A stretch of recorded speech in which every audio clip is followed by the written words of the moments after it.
I'm back. We're in Virginia for the last NHRA Divisional 1 race of the year. I haven't raced in over a month, so we'll see how this goes.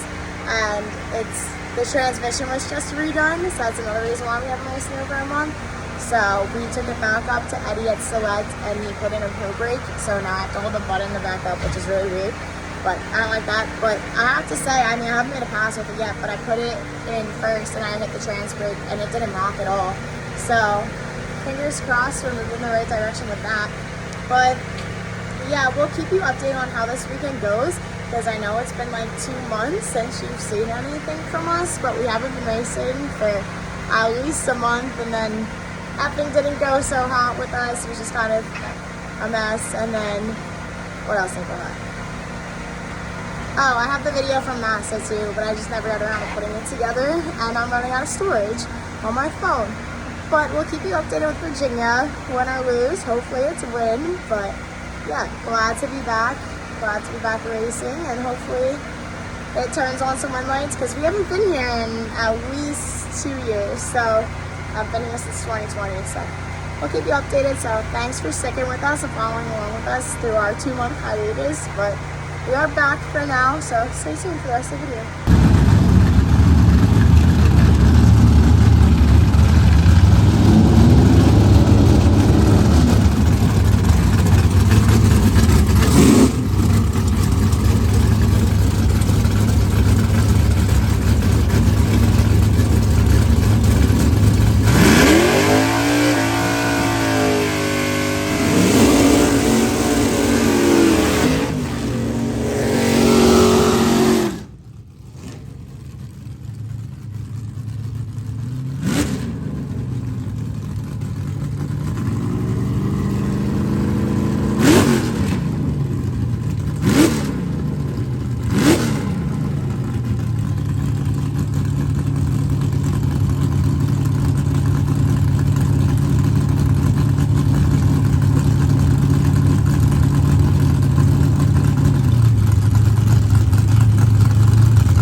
Time shot.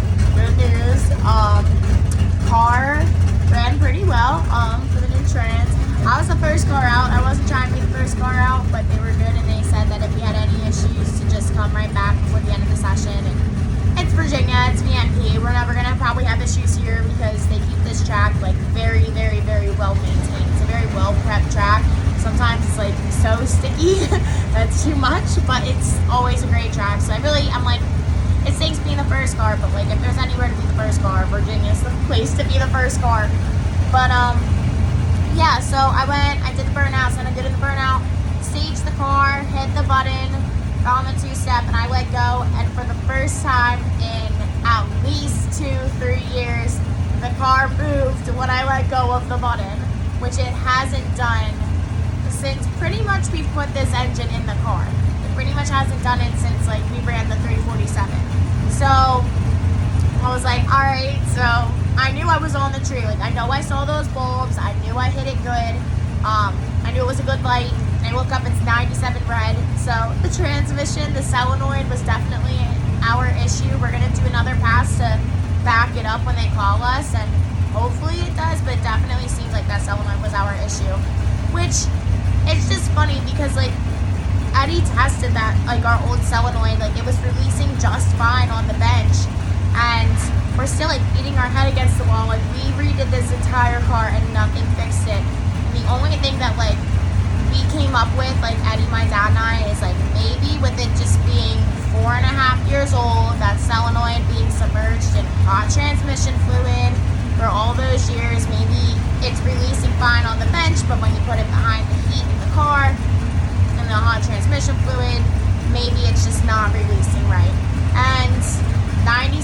and this car's never gone 97 red, ever. Like, even with the 347, it's never gone 97 red, especially of all places in Virginia. I've always struggled to cut a light here, and to go 97 red here, that's a good thing. So we're gonna do one more pass. I may or may not add delay. I might just back it up, leave it alone, and just see. But it feels good to finally have the car back. I'm at 83.9, I'm on 30, so a little bit low on a mile an hour, but the water is a little high in here. But all in all, it definitely seems like the solenoid was our issue. And yeah, so we'll keep doing the loop for the second time shot.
So it's 6 o'clock and we're leaving VMP on Friday, the first day. So we had 2 time shots today, and they ended up cutting the top 8 race because we didn't even start till like, I think like 11-ish, because it was like misting on and off.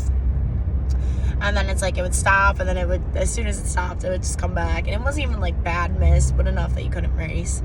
And then there were just some slowdowns that happened. So we made our second pass, and again, next light, turn that's our GPS. Sorry. At the light, not here. Yeah, it's no outlet. Why not? Okay. So I was like the 3rd car down for the second pass. So I switched lanes. I went to the left lane, and since I was 97 red in the right, I put 90 delay in the box to run the left, and I was 002 green, and it went at 1092 at 129, which isn't bad because it did have a little bit of a hiccup, but overall, I mean, we're happy with it. We were really happy that I was 002 with 90 delay, so definitely changing the solenoid was the right call.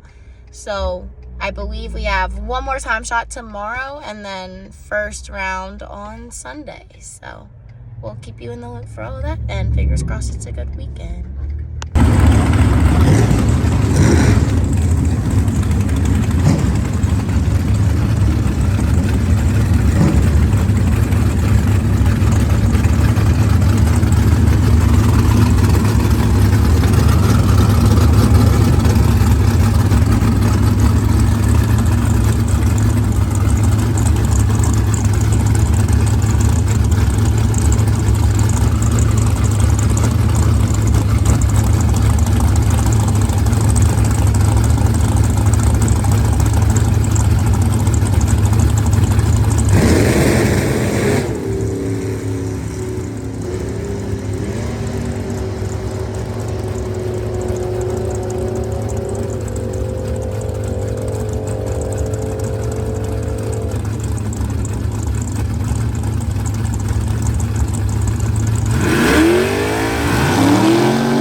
Alright, so we're back from our final time run. It's day 2. We had a bit of a schedule change, so we were supposed to only do our time shot today and then do first round tomorrow on Sunday. But now they're telling us that we're doing our third time shot today and our first round today. But that might change. So, not too bad. Went back into the left lane and I let go of the button and the car just traveled. I was 24 red, which kind of threw us off a little bit. I could see being red, like maybe 10, 15 max, because I know I was on it. But 24 is kind of a lot, so trying to figure out if it was the way that the car grabbed the track or something else. But it went at 1086.5, so it's right there. Just gotta figure out what we're gonna do for the delay for first round. But I have to say, like, I just love coming to Virginia because the car always leaves great when we come to Virginia. So if you're around here, definitely try racing at VMP because you'll get ridiculously good 60 foots and ridiculously cool launches. So yeah, we'll keep you in the loop for first round and hopefully things go our way.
This is the roll pin that we broke, that we think's been, it's a little blurry, we think's been causing our misfire.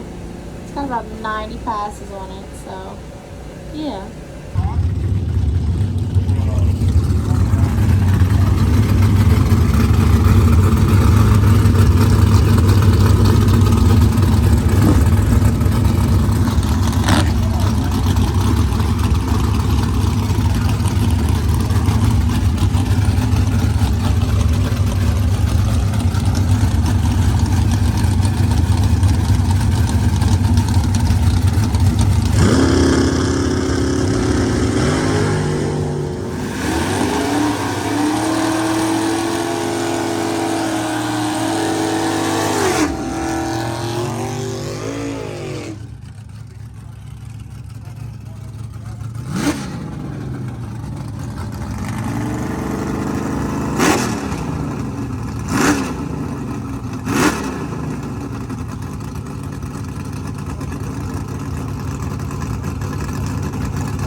we decided to stop at US 13. So Virginia didn't go so hot. Car slowed up on me a lot. I lifted a little bit, like I flipped it a little bit and went to 94. It's going to 92 all out. So when we came back, we were trying to figure out, because it still had that slight miss. Ended up taking the distributor out, and the roll pin for the distributor was breaking. So it was throwing my timing all sorts of funky, which explains why it was acting funky at Epping, and it was kind of a little bit inconsistent at VMP for the time shots. So we're like, well, let's make sure it's right before we go to New Media next weekend, and we'll hit US 13, practice top bulbing. But the problem is, since we put the Pro brake in, I have a new delay, and I don't know what to set the delay at. So I just took a guess, threw a number in the box, and I came up 26 green and 136 60 foot. I went at 625 at 109.5. So that's the fastest it's ever went.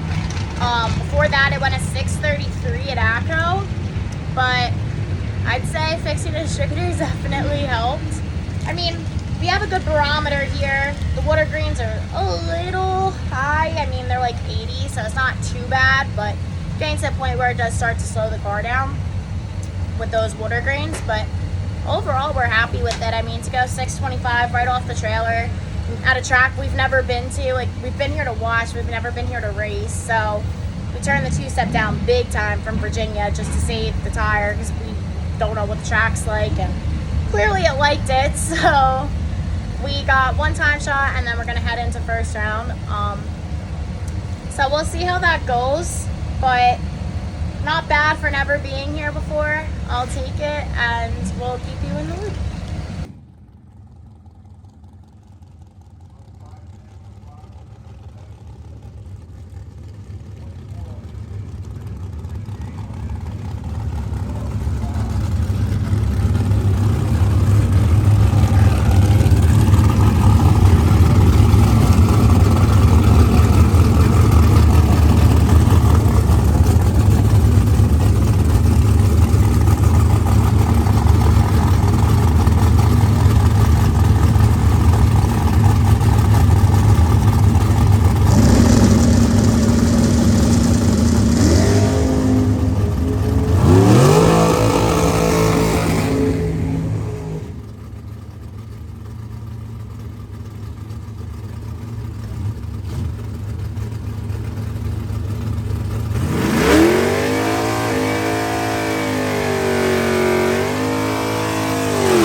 So we're back from round one.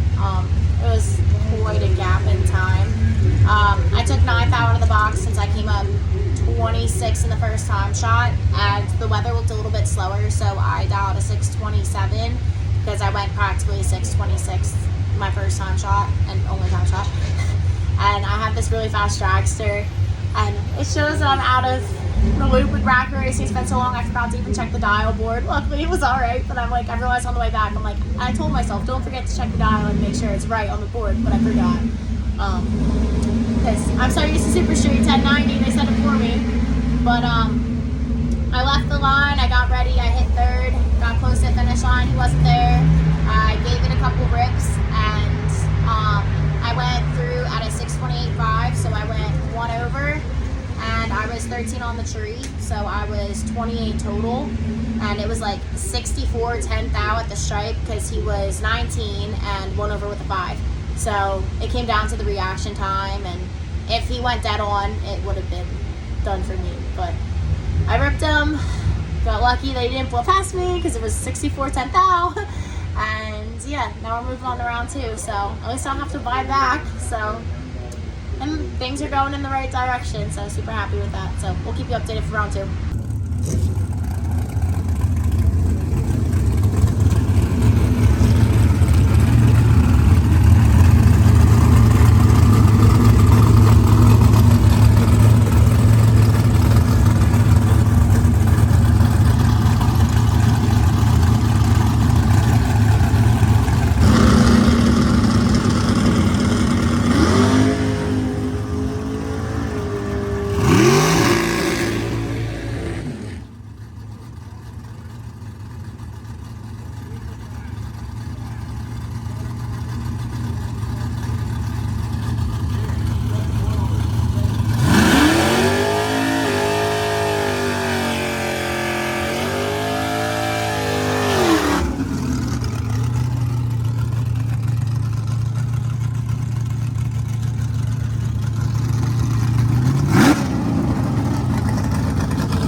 So just got back from round 2. It's like 8 o'clock at night. We still have like a 3.5 hour drive home because we have to stop and drop off my trailer and then go home. But like talk Dad into just bringing the trailer home. But even though it's on the way to drop it off. Anyway, raced another dragster second round. Yeah, that was interesting. They kind of held us up because they were cleaning the burnout box for the pair in front of us, and then that took a little while, and then there was something in my lane, like some cord or something, because the guy held it up, so like he put me on pause so he could pick it up before I pre-staged. But I don't know, I like how I was 31. I didn't feel like I was 31, but I got there. Dragster was nowhere near me, so I ripped it a little bit, and he blew past me, but it was still... It was still my win. So I was 31, I was 3 over. He was 28, and I think he was 4 over. So into round 3 at like 8 something at night. So we're not gonna get home for a very long time, but feels good to be back bracket racing because when we do NHRA and we do class racing, it's always so much like pressure put on you because you travel all those hours. You're there for so many days. And you don't want to go out there and stink, but like at least with bracket racing, it was a nice change of scenery. I haven't gotten to do a whole lot of it since we went class racing, so it's kind of nostalgic. It feels good to be back. But we have 2 weeks of bracket racing, then we're back to Super Street. But I don't know, I'm really enjoying it. I miss this. I miss running my car all out. So stay tuned for the 3rd round.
from round 3.